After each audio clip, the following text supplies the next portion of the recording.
I think that if we observe how Putin created the narrative, how he distorted the international law with a blatant disrespect of internationally recognized borders, be it in Georgia or in Ukraine, we see that this blatant breach of the UN Charter by one of the members of Security Council is something extremely serious, because UN was built on the respect of borders with the ethos of preventing wars coming back.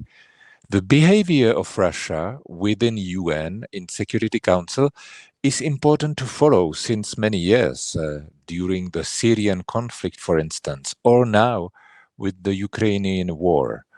Very often, Russia was backed and accompanied by China.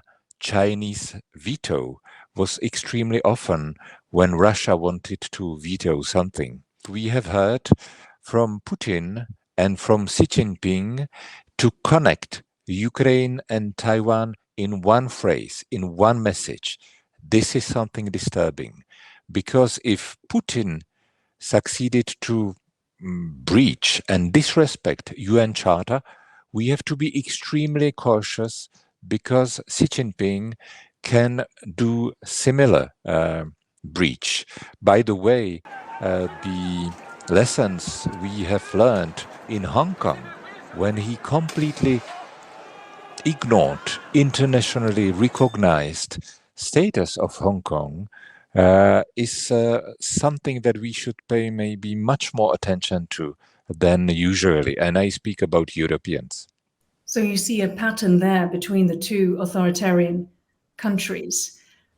You mentioned the Security Council. Ukraine has called for Russia to be struck off, I guess, from that Security Council.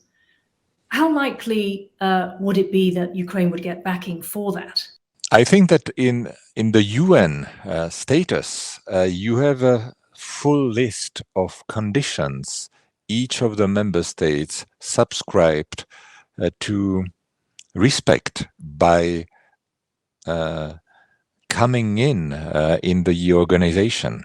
And I think that this organization, if it is not, and I don't want that it becomes completely without any significance, for its purpose, for its very purpose, for its survival, for its very survival, should be extremely strong in terms of addressing the breach of UN Charter.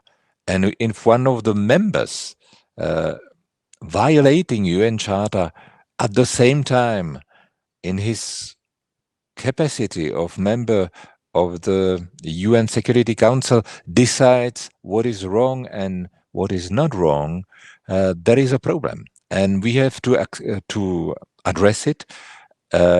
Ways exist, by the way, by UN General Assembly vote, but we are not there, unfortunately, for the time being. But we have to work much more in order to address this within the UN organization. If not, UN has no raison d'être to continue. There is no reason that UN continues as if nothing happened. There is a possible nuclear risk at Zaporizhzhia nuclear plant. The IAEA called for the second resolution to ask Russia to leave. I understand that Czech Republic suffered from the impact of the Chernobyl disaster in 1986. What is the feeling in the Czech Republic about the possible impacts of another nuclear disaster? Nuclear power plant in Zaporizhzhia is the largest in Europe, so it is very important utility, and we have to be aware of the risks. By the way, Ukraine today cooperates with the European Union in energy. The grids are already connected. So by attacking Zaporizhzhia power plant or others, Putin not only put on the spot the fears connected with the nuclear accidents, but he wants to undercut the cooperation of Europe, European Union on one side, and Ukraine in energy terms on other side.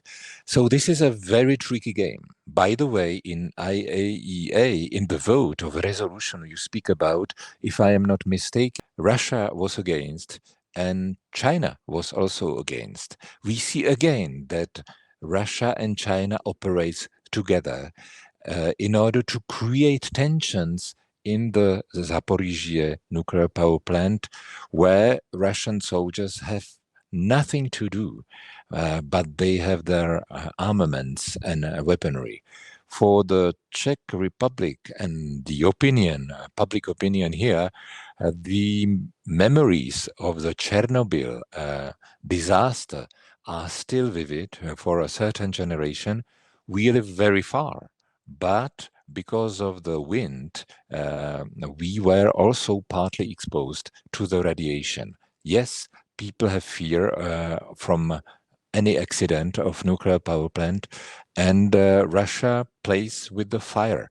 This is a psychological tool of stabilizing public opinions in democratic Europe, and we have to read it as such. Russia is not, I hope, preparing a destruction of the power plant, but does everything which is prescribed by international rules and law, and this is something that we should address again in international criminal court.